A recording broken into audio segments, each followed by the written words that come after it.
Today I find myself voting in a way that I thought I never would. I will be voting in favour of moving the bill to the next stage of the legislative process. That has been a difficult journey for me. I've arrived here by looking at the evidence, reflecting on my own lived experience and listening to the many, many constituents who've written to me in support of the bill, sharing their compelling and tragic stories of death. Death which didn't come with dignity or respect. In reflecting on my own life, one moment from my childhood stood out. When I was 6 years old, I had major surgery on my hips.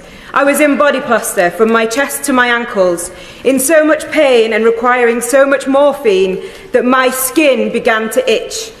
I remember vividly laying in a hospital bed in Sheffield Children's Hospital and saying to my parents, "I want to die.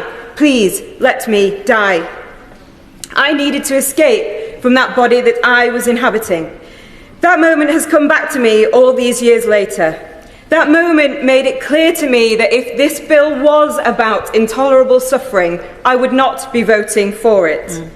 I have subsequently had a good life, a fulfilling life, a life where I've worked towards ensuring disabled people are valued by our society. But that moment also gave me a glimpse of how I would want to live my death, just as I've lived my life, empowered by choices available to me, living that death with the dignity and respect and having the comfort of knowing that I might have control over that very difficult time.